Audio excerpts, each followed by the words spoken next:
Yep, yep, yep, yep, yep, yep, yep, yep, yep. Welcome to another episode of Finnish Football Shorts. I'm your host today, Keke, and this series is called Behind the Quarantine, and I'm very proud and honoured to be joined by a very big player on the Finnish football supporters scene, the SMJK Chairman Jussi Hartikainen. So, hello Jussi. Hello, Keith. Hello, Keke. Actually, I'm the former chairman nowadays. I'm just, they hired me. Actually, I'm working. They're paying me for Finally. Supporting Finland. So I lost the chairman position, but something they came up with that fancy title. Anyways, I don't remember that in English nowadays. But it doesn't matter. Yeah. So first of all, Jussi, thank you for joining me. It's very good of you to take some time to talk to us. Yeah, no worries. Well, the series is called Behind the Quarantine, so I guess we can all guess what that's about at the moment. We're trying to keep everyone who's interested in Finnish football and football, the wider football community, up to date with what's going on and keep some content going out there. So we decided to put these few short episodes together, speak to some people about what's happening currently with the situation with the dare we say it, coronavirus. So, yeah. Sounds good. Good. You guys, obviously, you're in Helsinki right now. You've just been, the Finland has just been cut into two, and you are currently locked down in the new Uusimaa territory. So, that's where I am. So for how long, we don't know. So we're going to wait and see. But, I guess we have to start there first, Jussi. I just want to say to you, obviously, you guys in SMJK have been working so hard, and last time we spoke, we were much happier circumstances. I was there in Helsinki, and we were celebrating together that we finally made it after all this time to a Euro competition, and now all that stuff is on hold, at least for we think 1 year. So first question, I'm afraid, is how is your reaction to that news when they told us that Euro 2020 would be postponed? When the final decision came, that was something that we'd been expecting. Mm-hmm. And at that moment, the decision that it was going to be postponed for at least a year, it made more sense to us, felt better than the postponement for half a year or something like that. Christmas tournament doesn't sound right, doesn't feel right, and well, what's one more year for Finnish fans? Yeah, that's a good way of looking at it. Yeah, so we waited this long, another 12 months we can wait a bit longer. So I guess so. You know that I'm a member of the organisation, so I know what's going on with you guys. You know, you guys have been working so hard. You've been chartering trains and buses and sorting all that stuff out to make the travel to the various games in St. Petersburg and Copenhagen easier for Finnish fans. So you were obviously quite far down that road. The advertisements were out, the bookings were made. So how have you guys been dealing with those bus and airline companies? Is everything just cancelled or on hold or? Pretty much cancelled. Okay. Yeah. We paid everybody who purchased a trip from us, a ticket anywhere. We paid the money back. Yep. We didn't even ask if they wanted to keep them on hold for another year. Sure. We just decided to do it this way, so it's clearer. Mm-hmm. And well, luckily for us, the chartered planes and trains and buses were all relatively easily cancelled. Okay. Some planes were talking that we'll get them next year, and that's just like postponing them. And well, with the train, we have to see next year again, and we'll just keep talking with the VR, the Finnish Railroads company, about that. And the buses, well, we'll get the buses from Russia or Finland, and that's no problem. Cool. So it's as it stands, the association didn't lose any money per se.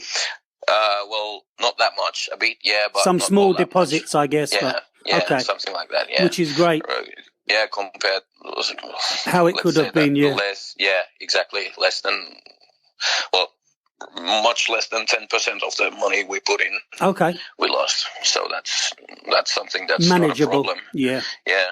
So, I mean, I myself, we, with my friends from Jyväskylä and a few guys who are from there, but also based in Helsinki, we had some Airbnbs to cancel in Köpis and in Pietari. So I think it all went quite smoothly. So nobody is too out of pocket, but it's, I myself have some flights that I'm waiting to see if those are cancelled or what happens. But, you know, it wasn't too much. I'm not worried too much, but it's just the feeling of, you know, I was like you guys. I was so excited to be going there, you know, and the you guys worked so hard to get the tickets for us as well for SMJK members. That was a big deal for us. It really was. I mean, I can't. There was the famous number going around. What was it? 1612. 1612. Yeah. So all fans are. the famous member of the 1612 club. So, but do you want to just tell us how was that negotiation with the Paloliitto, Jussi, or with? That was with the Paloliitto. Yeah. Okay, and with yourself, and I guess Marko Karvinen was involved in that as well. And Joni Haltia, the current chairman, he was with that. Was the three of us were doing most of the negotiation there, and some of the other board members also there. But three of us were like the main group who did most of the negotiations. And was that hard work? Did the Paloliitto play a tough game for you? Yeah, relatively tough. It wasn't a smooth ride, but it wasn't as hard as it could have been. Okay. They know that we mean a lot to the atmosphere in the stadium, so the players, they love us and all that kind of stuff. And when we kept the number relatively down compared to the whole number of tickets available for Finland. Yep.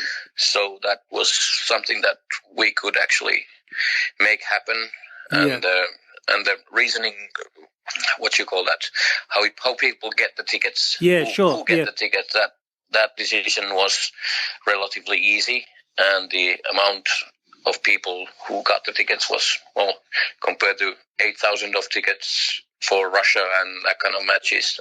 So the 1,600 is not all that much. So there was many tickets left for other groups as well. Sure. I think I have to say, I think that you were right. It was the way that you went about that business. It was the fairest way, you know, the way you said that any members who have been in a qualifying match over the last couple, I think it was 2 years. 2 years, Yeah, is guaranteed the opportunity to purchase a ticket. And they're eligible. Yeah, I think that was really was the fairest way, and the way that it operated with the codes being released and etc. It was obviously there was a lot of tension and excitement when people were waiting for those codes to come through. But I guess true. You guys, your phones were buzzing like non-stop. But, that was quite an intense couple of weeks there. Yeah. But you know, everything went really, really smoothly. So even though we have to wait another year, I just want to say from personally and also for everybody else, like, thank you for your hard work for that. That was you're most welcome, and thank you. That was a really great negotiation you did there. So that's our point of view from the SMJK. But have you guys been speaking with the Paloliitto? Are they in the same thinking of us that it's best that the tournament is postponed for the 1 year? Well, with a couple of persons who I've been speaking to, they are in the same mindset that it's the best option, easiest option as well, so that they don't have to postpone national leagues around the world, around Europe for that and that kind of stuff. For Finland, that national league is played in the summer, so but everywhere else practically it's a winter league, so that means even more hassle with everyone. So this is a good arrangement by the UEFA. Yeah. So you mentioned there about the fact that Finland is a summer league, and but obviously where I am based in England and most of the other European leagues, I follow the Scottish league quite closely as well, and those guys are halfway. Everybody's halfway through, and then all of a sudden this pandemic has stopped football in its tracks. So people are now just deciding what's going to happen with the leagues, and even if seasons will be completed. I mean, I know there's quite a few people who are looking out for Liverpool in Finland, and I think if this Premier League season just becomes cancelled and voided, I think it won't just be be riots here. I think maybe there'll be all over the world. There will be some people getting pretty upset about that. With Liverpool having such an amazing season so far. They have won the fantastic season. Yeah. So I mean, I don't know how they will complete it, but I hope they do find a way to complete all of the seasons. Me too. But do you think that brings me to my next point? Do you think that in Finland the seasons will start, or because Veikkausliiga is at least planned, scheduled to start in April? It's not going to start then. But do you think that there is a chance that the Finnish league season will play this year, or? Yeah, we'll see about that in, I'd say, about a month or so. That how much longer this pandemic will last, and what choices governments and people will have to make. Sure. How are we going to be able to move around and that kind of stuff? And if it starts to ease up, then we might see the start of the season in late May or early June, and there'll be some changes made to how the games will be played, how the matches will be played, but it's still doable, the season in Finland. Mm-hmm. But around the world, I'm not sure how that's going to happen. I think some big thinking going on in the European leagues at the moment. Yeah, I think it's somehow it feels a little bit easier for Finland because the season didn't really get started yet. So so I don't know. They somehow have some opportunity to condense it or something like that. But it seems for the ones that are halfway through, it may be a little bit more complicated how they're gonna they're gonna sort that out. But so your own team, Vikingit, Vuosaaren Vikingit, Vikingit. So which division you are playing this season? In Kakkonen, so that's the third league from the top. Veikkausliiga is the first, and Kakkonen is the third. Yeah. So is it so that Kakkonen is split into regions, or is it? Sort of like regions, 3 different groups there, and they're kind of like regionally split, but not directly. Mm-hmm. So that the teams would have relatively similar distances to travel and that kind of stuff, and that the same teams would meet every year. Also, there's some differences in the groups. Yeah, but I was watching. I was watching to see where JJK would end up, and they've been placed in a northern section. So, which is I was actually looking forward that if I would be in Finland, I could catch up with some of my friends in Helsinki and in the south. But most of the JJK games will be up north, so maybe I'm heading that way instead if I make it over. Yeah, but it's still a nice way to travel if people want to see you and come over and catch up in like wherever in Jyväskylä at least. Yeah.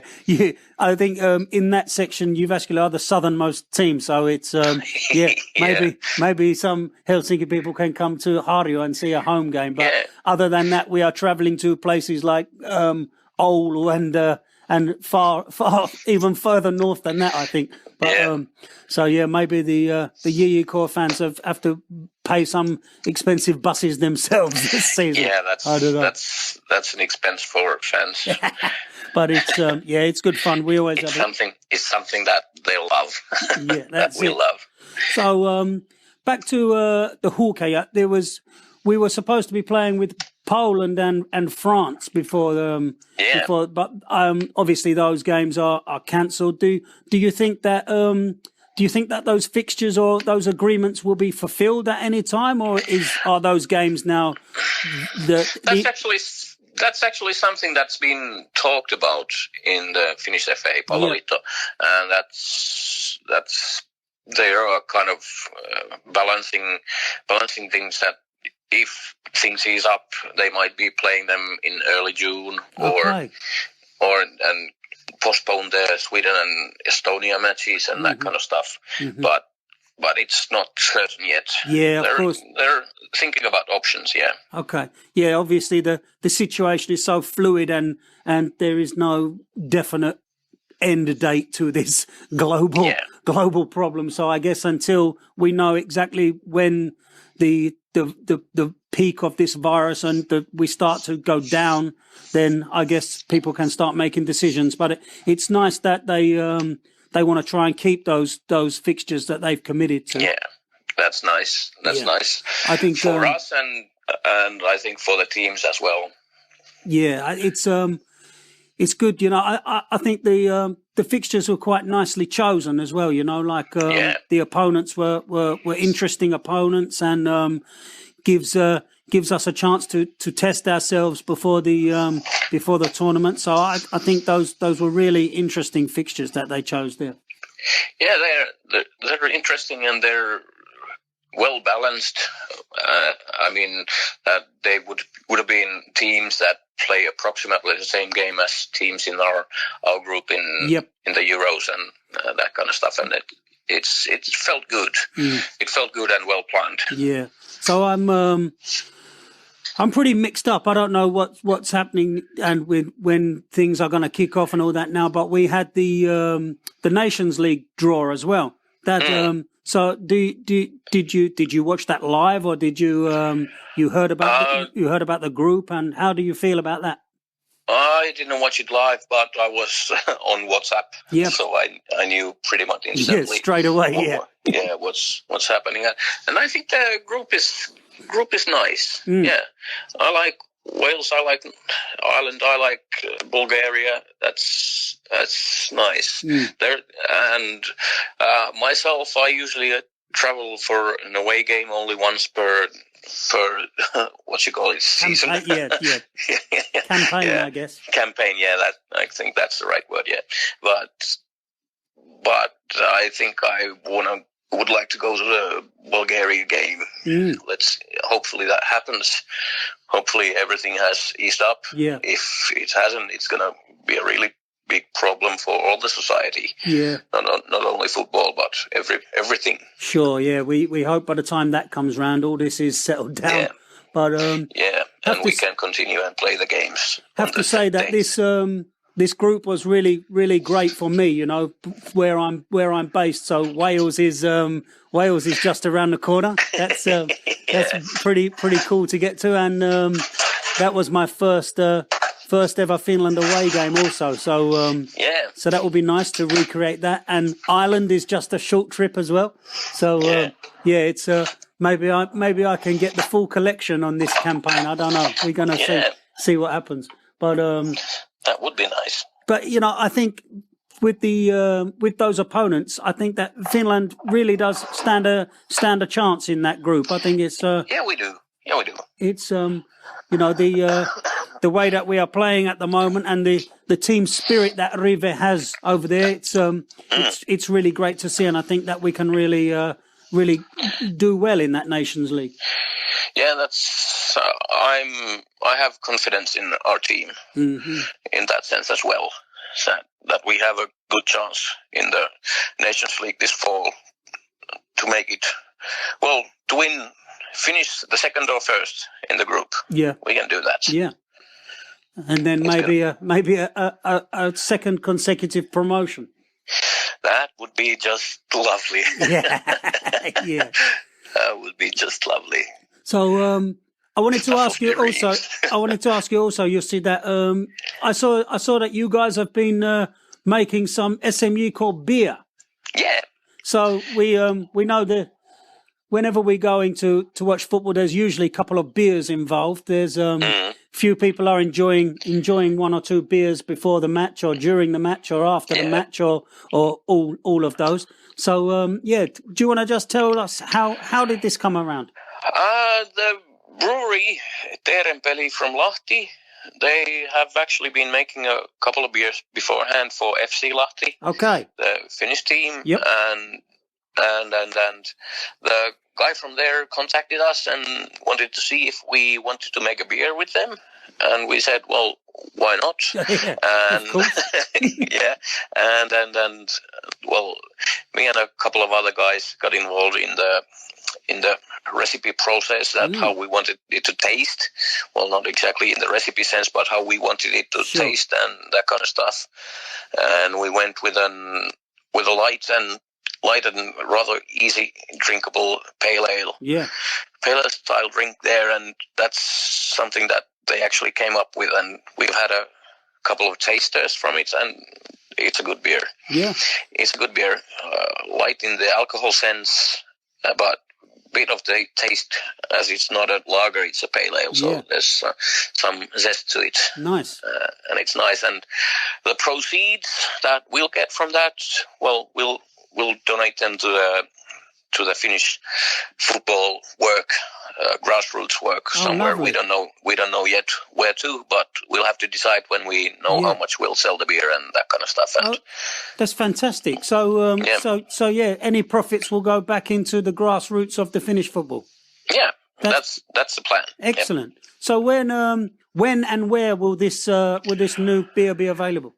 It should be available next week. Okay. In the K markets around Finland. Yep. In bottles, and the next week in restaurants. But actually, that's something that I need to call the brewery on Monday to see if things with the virus have affected that or not. Yeah, damn virus again. Yeah. So, but I believe that it hasn't affected it. I think it should be around next week. So if anyone is going to the K market, what do they need to look out for? Remind us what it's called. Pohjois Kaarre Pale Ale. There we go. You can't say fairer than that. Lovely. Yeah. Cool. Yeah. So, well, thanks for talking to me, Jussi. That's really, really good of you. I really appreciate you. Really appreciate you taking the time to talk to us. And I hope that all this world situation calms down soon, and we can see each other in person soon, and enjoy. That would be lovely. Enjoy some football somewhere. Especially that. Yeah. Okay. Thank you for calling. No, that's great, mate. Thank you so much indeed. Yeah, no worries. Thank you. I'll speak to you soon. Yeah. Bye. Bye. Well, that was my good friend and former SMJK Chairman Jussi Hartikainen. If you want to know more about the SMJK, you can check out their website. That is suomifanit.com, or you can follow them on Twitter at Pohjois Kaarre. I've been your host, Keke. Thanks for listening to this episode of Finnish Football Shorts, and don't forget to subscribe. Thanks. Bye.